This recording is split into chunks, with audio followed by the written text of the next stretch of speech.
Welcome to a live stream. Today we're doing a little printing on this holiday card. We have a couple examples here, some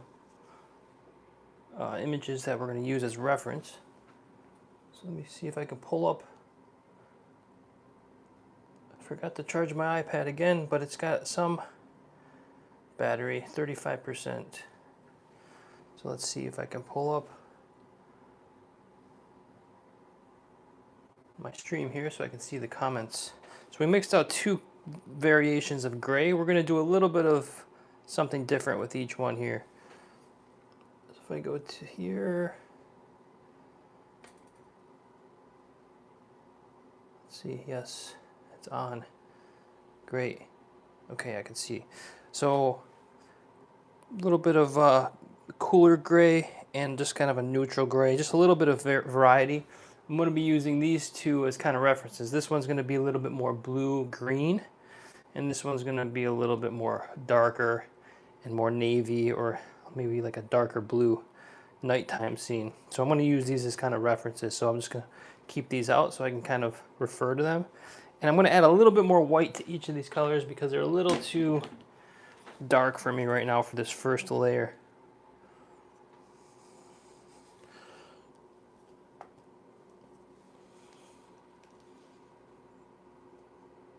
So I have to remember this one's on the left.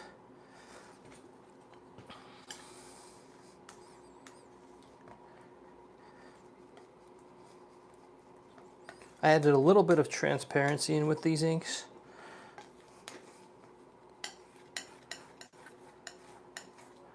And this is just the base tone, so this really pops out the snowflakes that I carved. You can see on the block there's little holes, and those are representing the snowflakes.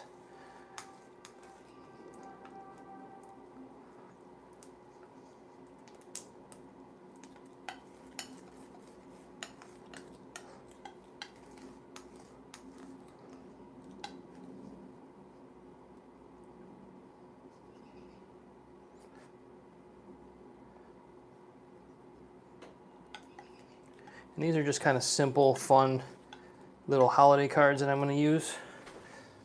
So I'm not too worried about getting things precise and accurate. But I think to start the print, we want the values. The value of the colors are important for the first couple layers. Just need to grab some paper towels real quick. Oops. Hopefully my mic is working today.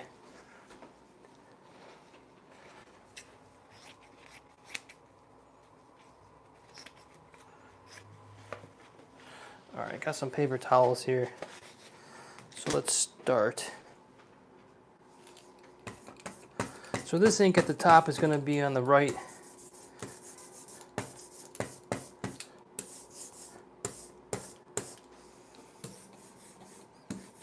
And I'm printing two of these at once. They're two little different. They're a little bit different, each one. But I'll get two prints out of one sheet, so it just goes a little bit faster.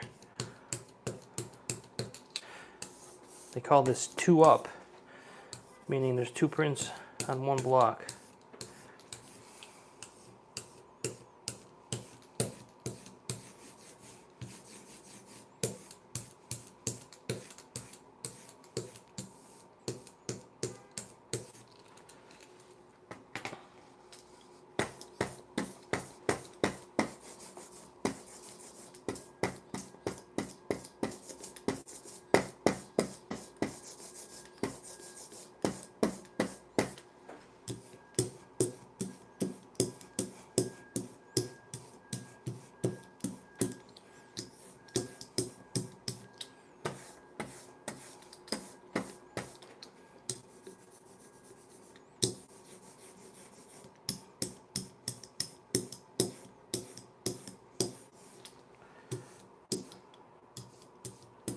I'm going to go for a little bit of variety in these prints, so I don't want them to be all identical. I'm going to go for a little bit of variety.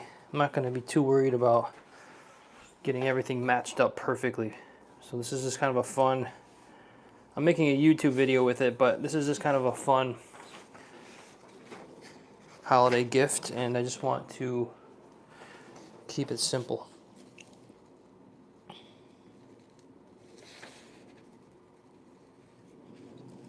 Right now I have multiple papers cut for this, so I actually went through my paper pile and pulled out all the random sheets that I don't know what they are. Some of them I do know, but it's a good way to use up the paper that I have in my storage. Some sheets were wrinkled or had creases or were dirty in sections or whatever, and I just pulled them out and cut them up. So I'm going to use a bunch of different papers. This paper is from Blick, and it's the mulberry paper. I think it's about $8 a sheet. So I have a sheet or two of this in here, so I know what that paper is. So this is a little bit of an experiment for paper qualities. I have about 4 that I know that are recognizable. And these are some more Eastern papers, so this is a mulberry paper from Blick. Let's see how that looks.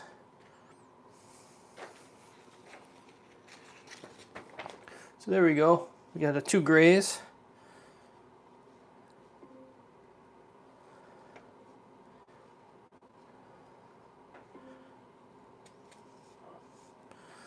I don't know what this is. Something AI thing is coming up on my, I don't know what that is. Yes, double production, Marius, welcome. Double production. And I'm using these as reference. One's going to be more of a cooler green color on the left, this one. And then this one's going to be a little bit darker and a little bit more nighttime scene, I think. And you can see our snowflakes. They're just random. This one has some more snowflakes in it than the one on the right here.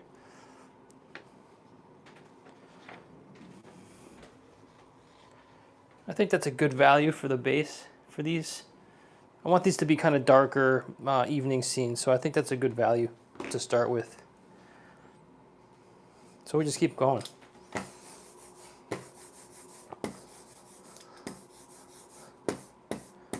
Just have to remember this is on the left. I kind of want a thinner application of oil pigment on these first layers, so I'm not going to use too much on the roller. I'm going to kind of purposely make it thinner, try to create a little bit of atmosphere in the prints, the first layers. Just a little bit of ink to start.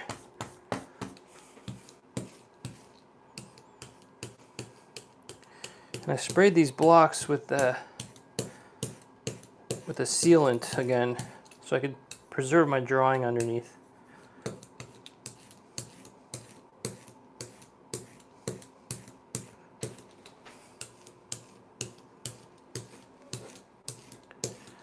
And this one on the right, you can really see the drawing underneath because I outlined it in Sharpie on the block after. And this one on the left I didn't, I just used I transferred it with a graphite sheet.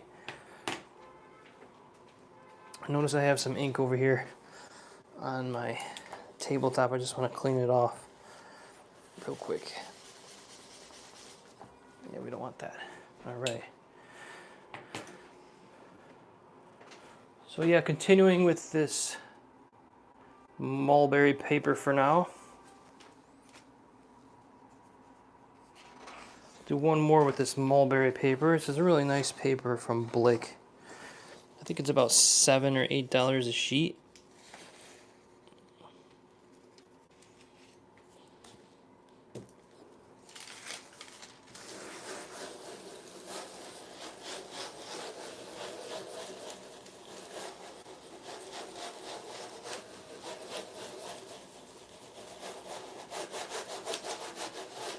And you could get fun and do a little Baron Suji where you just like dig the Baron in on the edges. Whoops. You can get some swirls, some random Baron marks. It's always fun to do on these blustery snow scenes. see. You can see the barren marks on this one. Just kind of some swirls in there, add some texture. That's always fun to do. Yeah, I just want to have fun with this project. I don't want it to be anything too serious.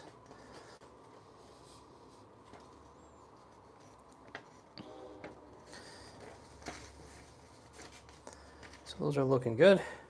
It's about the right amount of ink I like.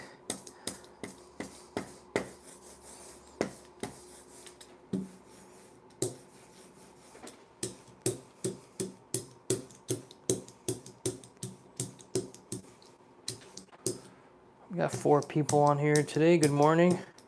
Whoever's just coming on. This is woodblock or linocut printmaking. I'm just making some Christmas or holiday cards that I usually give away. And then I also throw them on my website for sale if there's any left. I usually just give them to some friends and family. But I'm not doing that so much anymore because it's a lot of work, it's a lot of money, and it's a lot of time. So for this year, my idea is I'm going to make these prints, and then I'm going to go into the public, and I'm going to give them away. I'm going to give them to people. I'm going to go to the Met. I'm going to go to the outdoor markets for the Christmas shopping. There's one at 59th Street at Columbus Circle, Bryant Park, 14th Street, Union Square. I'm going to go to these places, hand these prints out for free, and all my information will be on the back.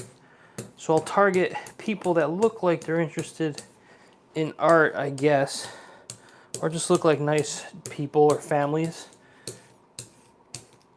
And I'm going to just ask them if they're interested in a free woodblock print or linocut print. And maybe engage in some conversation, but I'll have all of my information printed on the back for my YouTube channel, Instagram, and my website. They'll all be like QR codes, and that's the goal behind this whole project. I'm also making a YouTube video of how this print is made. So I'm documenting this printing process. Before I go on the live stream, I take the videos. So let's switch to another paper so we can see what else we have here. I have this paper, which is called Thai Kozo.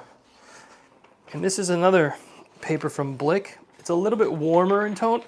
Excuse me, it's a little bit warmer. It's a little bit thinner, but it's very inexpensive. And it's Thai Kozo, and I think it's about $3 a sheet or $4 a sheet. And I've used this paper before, and I think for the price, it's a really good quality paper for oil-based work like this. And I like the tone of it. It's a more natural tone. It's not so much bright white.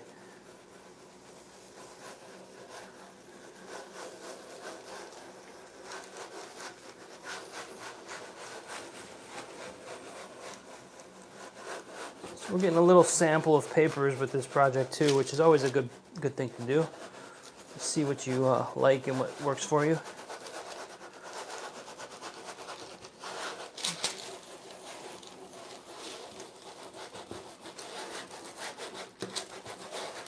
Just kind of dig my barren in there at the end in the sky. Let's see if we can get any of those barren marks again. Haha, I can see them, but they're not very visible. So that's a nice impression on the Thai Kozo.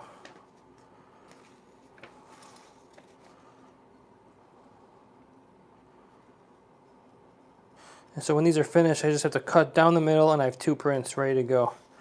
So this is very exciting. I've never worked this way, but it's a very productive way to work. Half the time to print these.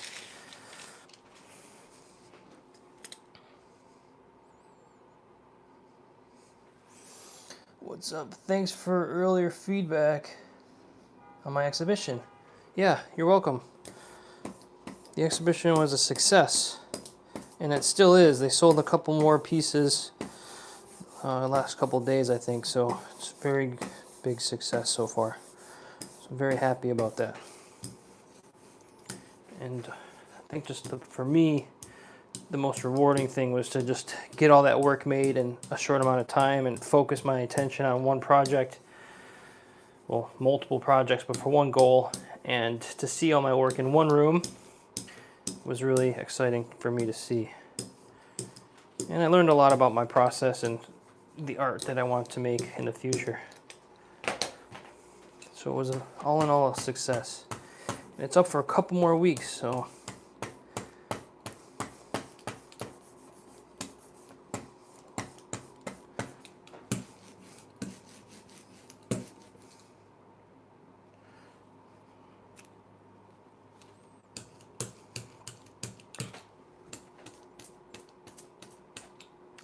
this roller's not doing so well.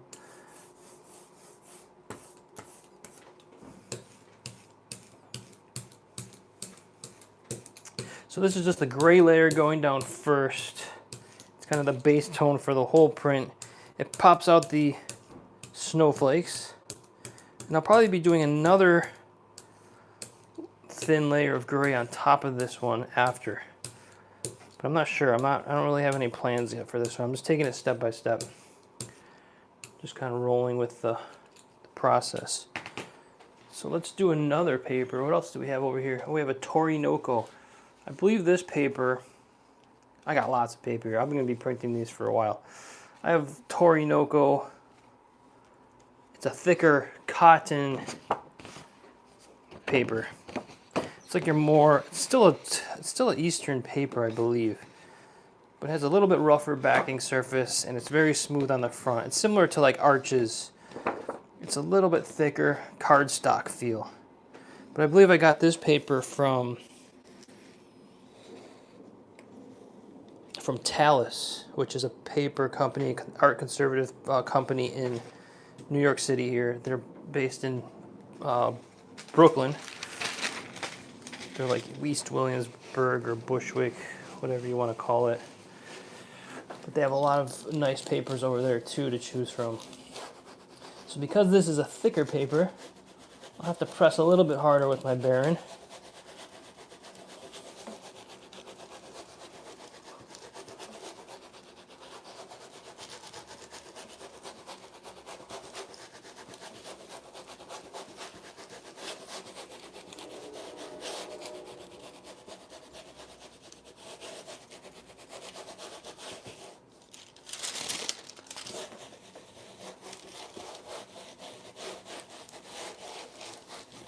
Let's see how that looks.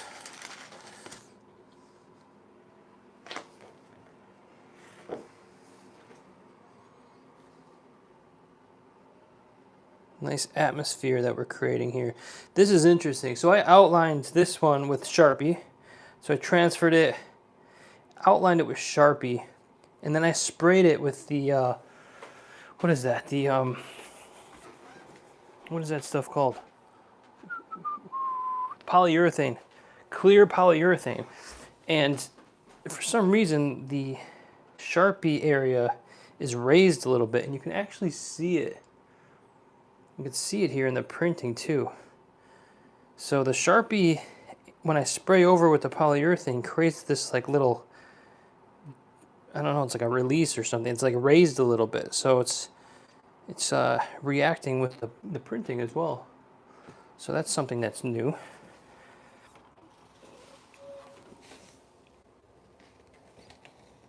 So the problem with printing all of these sheets is I only have so much room on my drying rack. So I have a feeling these are going to be all spread across my whole apartment for the next week or so. I usually don't make these Christmas cards or holiday cards until I usually don't start till about the first week of December, and then I'm scrambling to get them finished. So this year I'm at least starting a little bit earlier, and these will definitely be done probably by December. They'll be done probably in 4 or 5 days.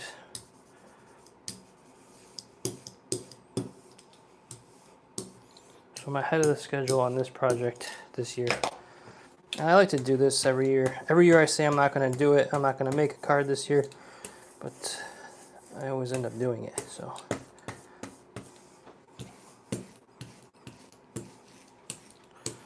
This is just a simple little design. Nothing too time consuming.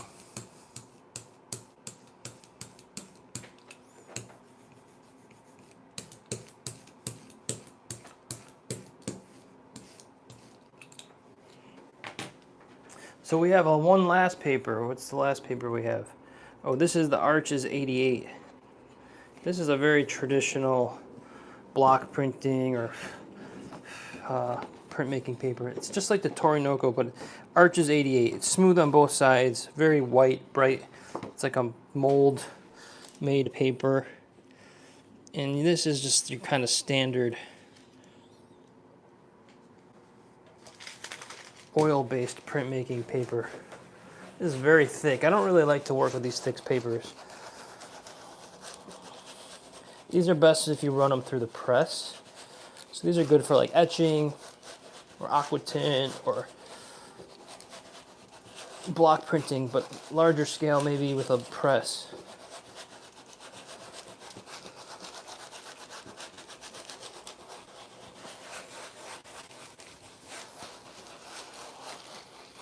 It's 100% cotton rag.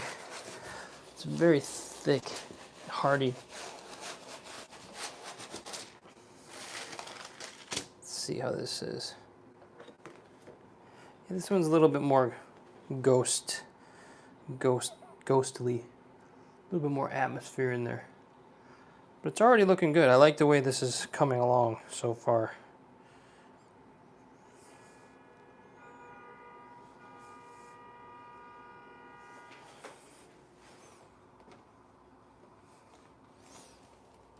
We got all different papers, but I really like those thinner papers.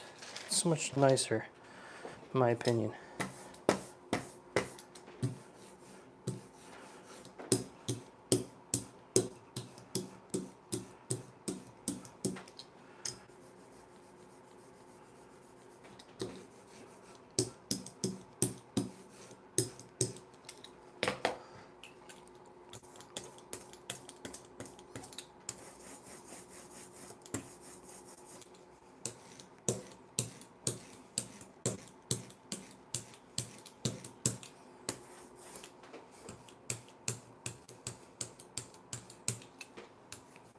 So not too exciting today. It's just the start of a new little print.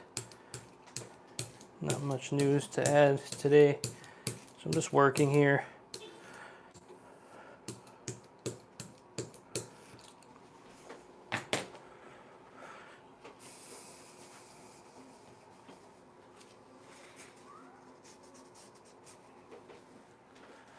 Let's go back to this thinner paper. I got tons of paper over here. It's another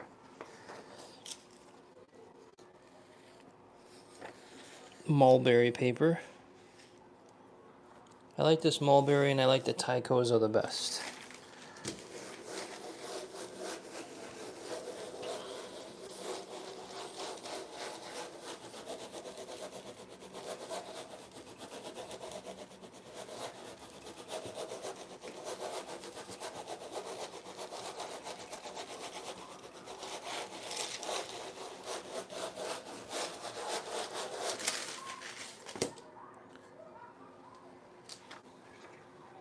Yeah, and the impressions are just so nice on these papers. So you can see our snowflake designs. Try to make the snowflakes more irregular shaped. I used my Dremel tool with some of them, but they're very circular. And I wanted some more, so this one I used just all knife.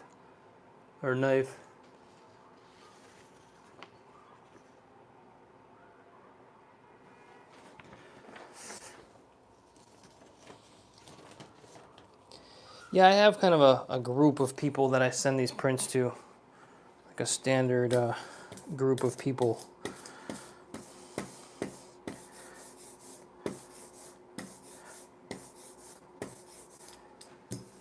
But it gets really, like, it's more time consuming than anything. But the way I package these, I put these on I put them on a nice mat board. The mat board is very expensive these days. I put them in a plastic sleeve, which those cost money as well. And I make it like, I send it just like I send my regular prints. And then I package them properly so that they don't bend. So I put a cardstock in there so they don't get damaged in a nice envelope. The envelopes are like a nice thick craft paper I use. And then I put the cardboard stock in there to prevent it from getting damaged. And then I have to put 2 postage stamps on it because it's thicker and it's over 1 ounce. So I have to put 2 stamps on it. So it ends up being like, I don't know, $1.50 per print, something like that. Maybe $2 per print. I sent out 100 of them. It's a couple $100. And then these prints, I sell these prints for between $30 and $40 on my website. So I usually give these away for free. So if you add it all up, it's a decent amount of money and time. I enjoy doing it though. That's like my Christmas tradition.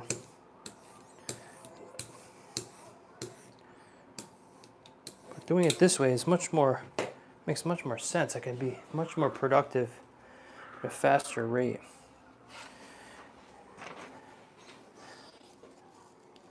This is the Thai Kozo.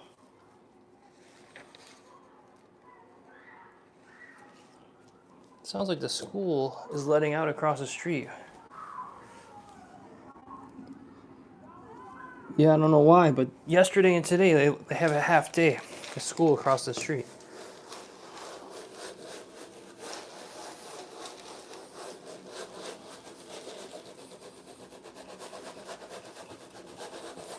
It's a charter school, so it's not the public school system in New York City.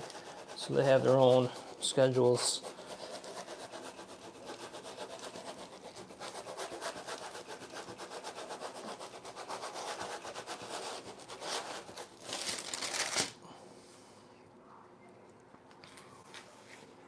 Yeah, I prefer this Thai Kozo over the Mulberry from Blick. It's about half the price and it's performing much nicer. It's thin, that's the only problem, but thinner papers are harder to ship because they can move and slide around and they can like buckle in shipping. So I'm always worried about these thin papers when I ship them. That's the only good thing about those thicker Western printmaking papers is they're so hardy. It's like a cardstock, so those things ship very well.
Trying to get some texture in there with the Baron.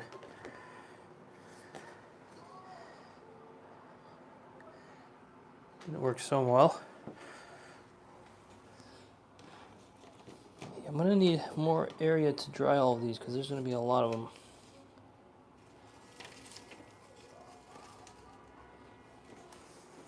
I think I have 20, enough room for 40 sheets, so that'll be 80 prints. And my goal is to get about 100 of these done. I don't want to go too crazy.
We have another person here. Anita, thank you for your comment.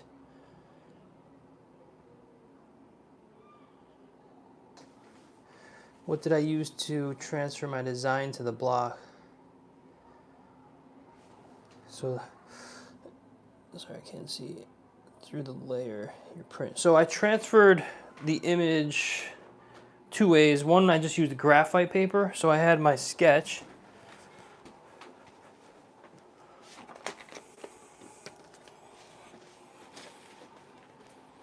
Let's see, I have it here.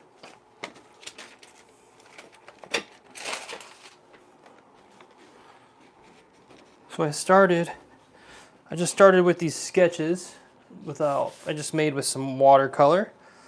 This one, I took a picture of it and brought it into Photoshop and I printed it out. And then but I flipped it because I want it in this orientation. So I flipped it in Photoshop, printed it out. And then on the back of that copy paper, I just scribbled some charcoal on the back and made my own graphite paper. And then I traced the design through the front of that printout, and the charcoal transferred to the block. And then after that, I traced it with a Sharpie marker. And the Sharpie marker alone on the linoleum will last for pretty much the whole printing process, I think, for the most part. On this one, I traced this design with tracing paper, and then I put the tracing paper down, but I put a sheet of graphite paper underneath, which is like a transfer paper. Again, tracing the design, and then I left the graphite paper, the graphite transfer right on the block, and then I sprayed the block with polyurethane.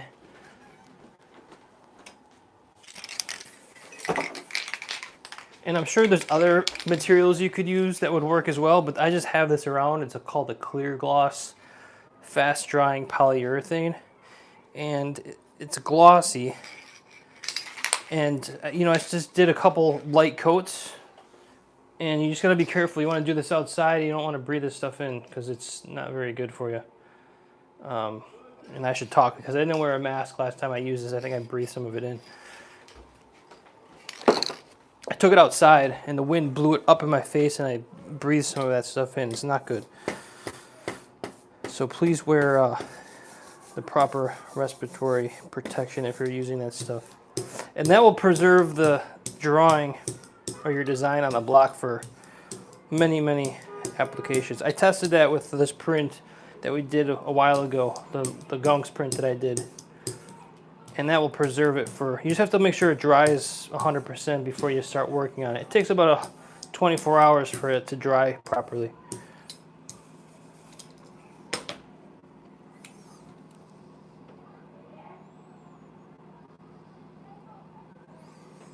Yeah, it works well on the linoleum, and it makes it easier to clean the ink off of, because I got that gloss layer.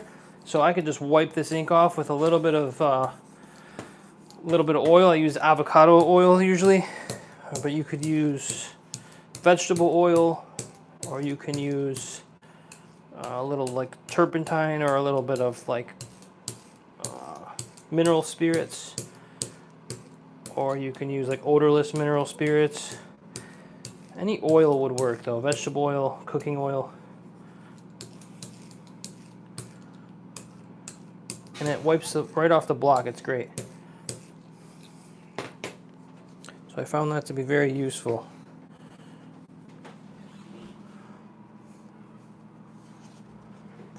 So yeah, I'm going to be doing this for a while. I have a lot of paper here. Maybe cut too much paper. I'll know when I fill up my rack. I have 20 layers so I'll be able to get 40 sheets. I can get 2 on one layer, so 40. So that'll be 80 prints. So my goal is to do 100.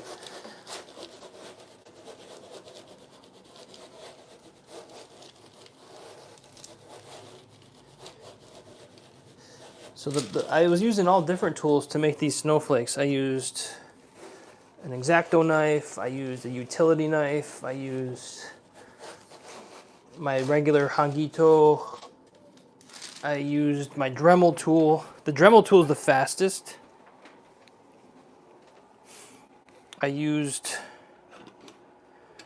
But my two favorite was my regular cutting knife that I use for cutting blocks. That's probably my favorite, but this actually worked really well. This is like a whittling knife, a knife that's used for cutting like three-dimensional.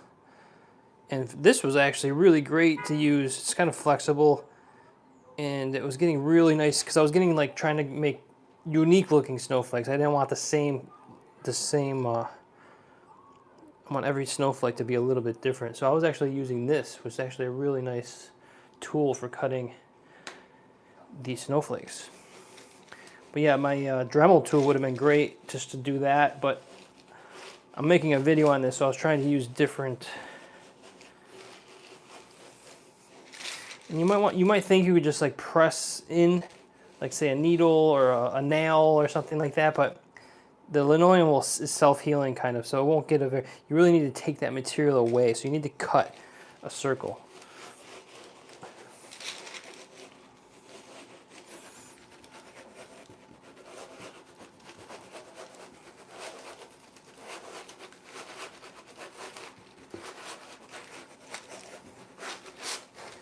But these little snowflakes, they're going to be in the same spot throughout this whole print. So if our registration is accurate, these little dots and these little snowflake shapes, they'll be there through the whole print, because this is going to be a reductive print.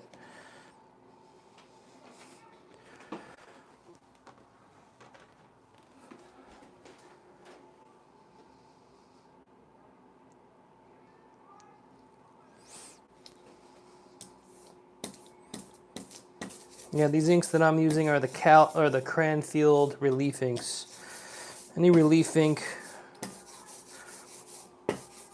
printing ink works well, and will clean well off of these blocks if you spray them with that polyurethane spray. You want to be sure to sand and prepare the linoleum first. You want to get that factory like finish off of it. So I wet sand my linoleum with like a 300 grit sandpaper, something really fine. Spray a little water on there, make a nice little sludge, like a slurry. with a block, sandpaper block, and I really sand off that surface. It opens up the linoleum a little.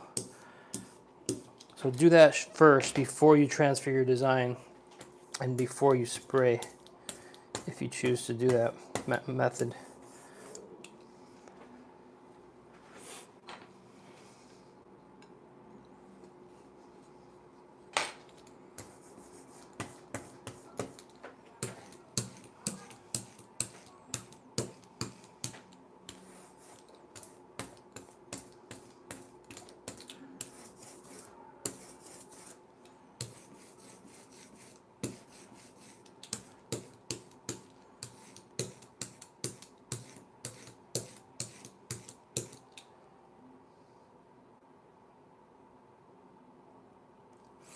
Write a book about linocut.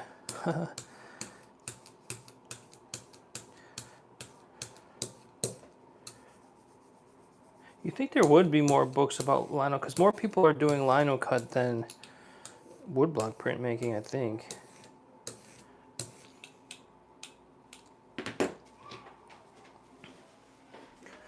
All right, I'm still on this thick Torinoco paper, but I gotta get through it because I cut it and I want it to be out. I have one sheet of this Torinoco and I don't want it kicking around anymore. I want it out the door.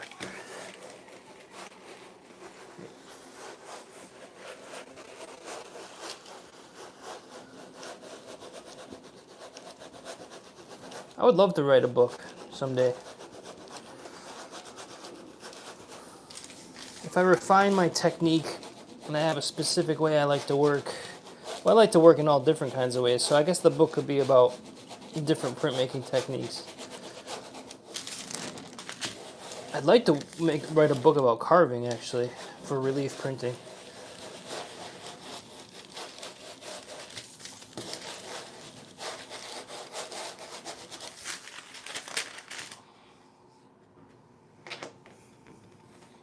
I enjoy carving. So I got some junk on my block down here somewhere. Oh, it's on this one. It's right in the middle here. I don't see it.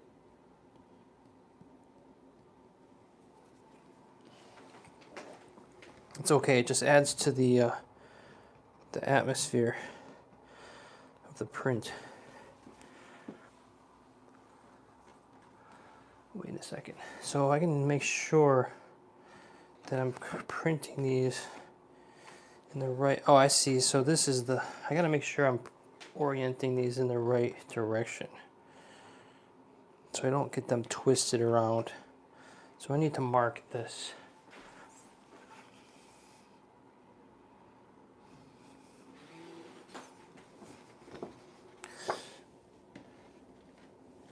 I'll have to go back and mark each corner so I remember, because I could flip these around easily. So it was actually up here.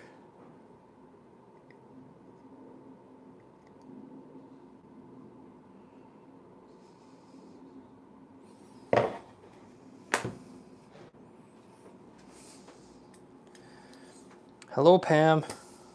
Good afternoon.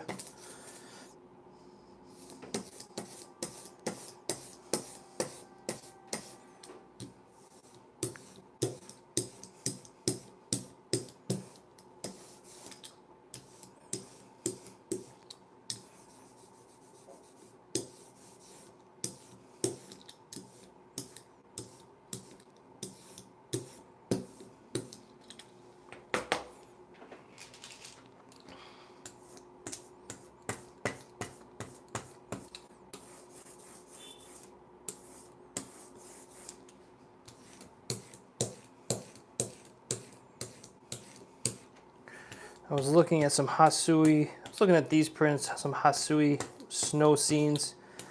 But I was looking at the Koitsu woodblock prints. He's got some amazing winter scenes as well. And I forget the title of the one. I think I had it up here. Let's see if I still have it up here. Yeah, it's right here. No, this isn't it. Anyways, I'll show you in the next one. It's probably my favorite winter scene from any Japanese woodblock.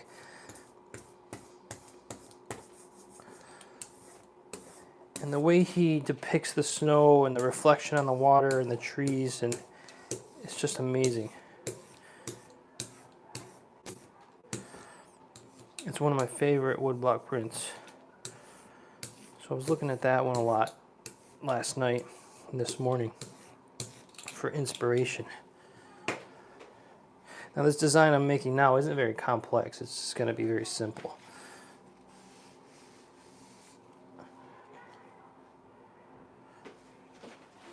So we're chugging through this thick Torinoco paper.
Anita's asking what's my view of the art market in New York City. I don't really know anything about the art market in New York City. I used to be an art handler and work in galleries and work with, but I don't really know. I think the market's kind of, what's really popular nowadays for galleries, especially in the city, I think, and worldwide, are these art markets or these art fairs where, you know, they have like IFPDA, which is like an international fine print art fair every year. People come from all over the world and they sell specific art. So this one's like prints. And so I know those are very popular still. And that's kind of like the trend in the last 10 years are art fairs. And there's one in Maastricht, which is a huge one for fine art. It's called TEFAF, T-E-F-A-F. That's a huge one if you want to go find paintings and contemporary artists and all different kinds of art. So I know those are still doing well.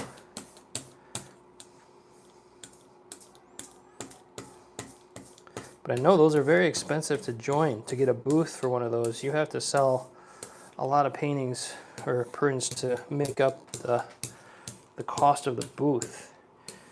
And then shipping the artwork. Some of these places come from Europe or Asia or international galleries. They come to New York City for these art fairs.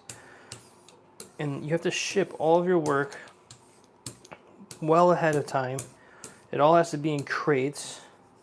And you have to pay an art handling company to get it from the airport, get it from customs, bring it to the venue, store it. It's just like insane amount of work and money and kind of a waste. In my opinion, it's a waste of resources just to get your artwork in one room so that somebody can come and buy it. So I don't know anything about the art market. I have an opinion on it, but I think art should be sold directly from the artist. I don't think we need to have so many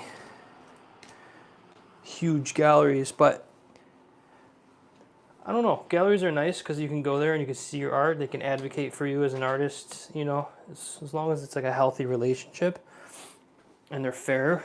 I think art galleries do have a place, but I know just the cost of renting a place, a commercial place in New York City is just so expensive.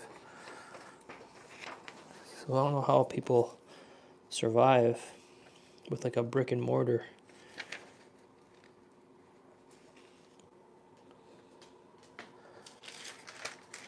I like more the idea of like a co-op, like where multiple artists are involved in one community, and there's like workshops, and there's like open to community things, volunteering things. You have exhibitions, and all the artists run it, own it.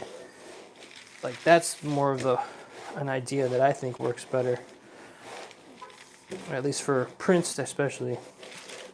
But I understand if you're a big name artist and you're selling your work for, you know, $30,000-$40,000 a piece, I understand that you need to have a gallery and you need to have people that are handling that business.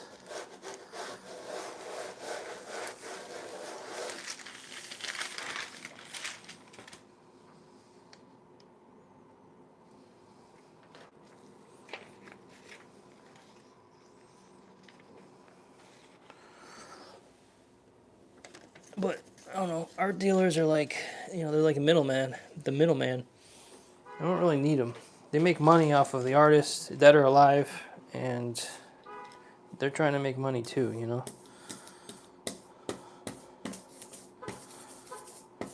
I think going directly to the source just makes more sense.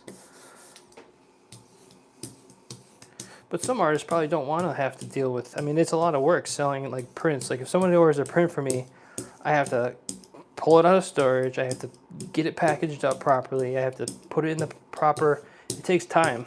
It takes like almost an hour for me to prepare a nice, probably takes almost an hour to prepare a package to ship. And then I have to walk it to the post office. I don't have a mailing service. Pay for the postage, come back, email the buyer that it's on its way.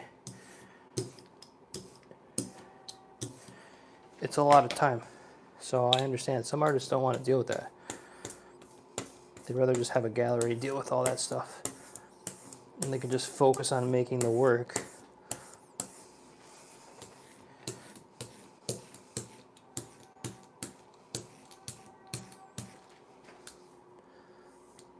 So I'm rambling, but hopefully I just answered your question. Yeah, I don't know what the art market's like.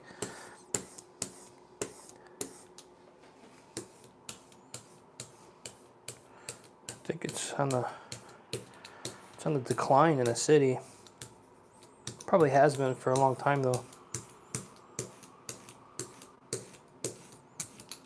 I could tell you my prints, like from my website, have slowed down dramatically ever since this year especially.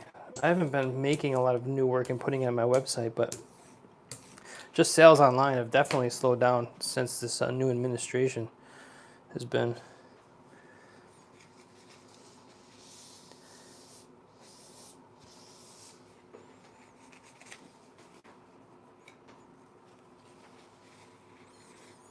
And shipping has gone crazy. Like, I know Dave Bull's having a hard time with shipping, and shipping internationally is just, everything's messed up.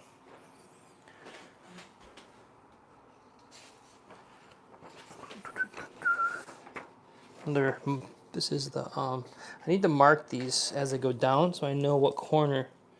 So I do that by just putting a small dot in the corner, and then I know that's the one that goes into their registration.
So that's what we're doing today. We're just printing all day long till this all my papers are gone.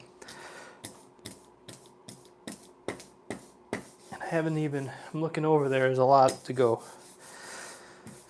So we'll see how long this takes, but it's kind of boring, a little bit repetitious today, but this is the work that I'm doing today. And as always, thank you for joining me and watching and supporting, participating with your questions and comments. I appreciate that. I got some good comments in the last couple of videos that I did. Some people are getting interested in linoleum cuts and woodblock printing through my videos by watching my videos, and that's really amazing to hear. That really inspires me and motivates me to keep going. So I love hearing when people are doing new things because they watch my videos or trying new things. It inspires me.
That one almost flew away. Yeah, I tried on this one to make like the border irregular and kind of wavy, but it's, even though I did that, it still looks nice. It's still, and this one I just cut normal. It looks perfect, but this one is like, I tried to make it look really irregular and wavy, but it still looks quite uniform.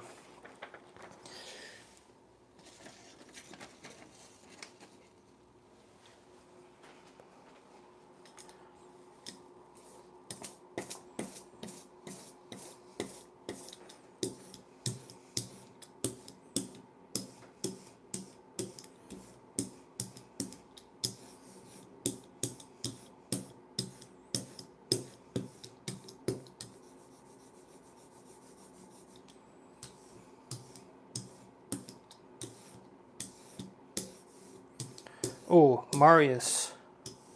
I watched this, if he's still on here, I watched this YouTube video last night as a demonstration. The quality of the video is not very good, but I forget the painter's name, but man, what an amazing demo he gave. I need to find it.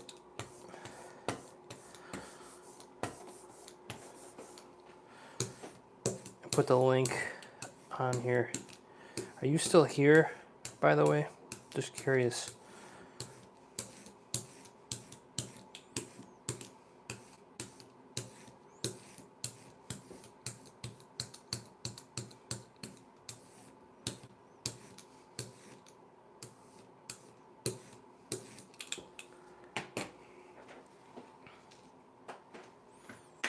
Man, I watched this demonstration of this artist making an oil painting from a computer, from a photo on his computer, and he's breaking down the color and the way he applies color theory to his painting process. And it's not too. It's a little bit different than what I do. It's similar to what I do, but it's a little bit different. And it was just really interesting. Really makes me want to go start a new painting.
well, I'll do one more, and then I'm going to say goodbye. There's not much going on here today.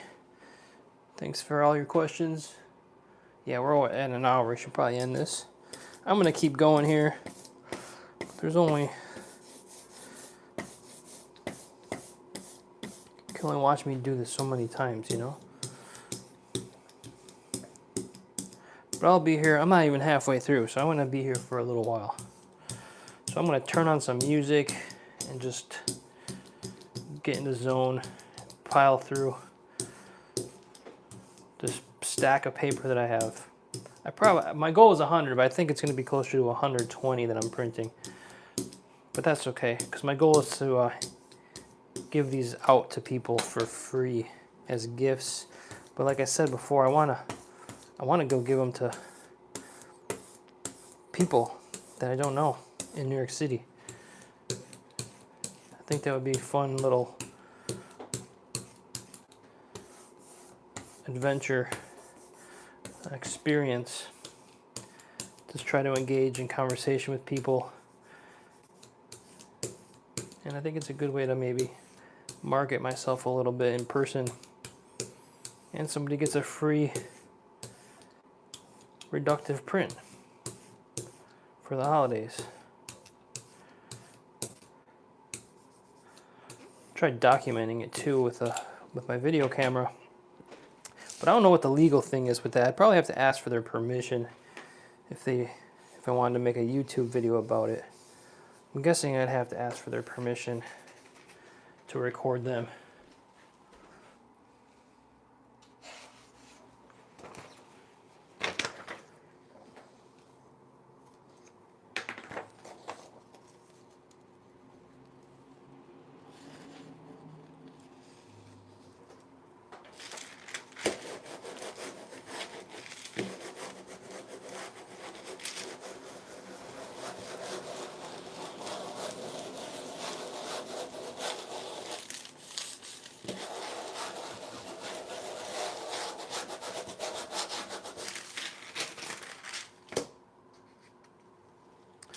So there we have it, our last impression for the day. Thanks again for joining me. I'm just going to keep doing these live streams during the week, and then you guys can see how this print progresses. And thanks for all your support, and I'll see you in the next one. Bye for now.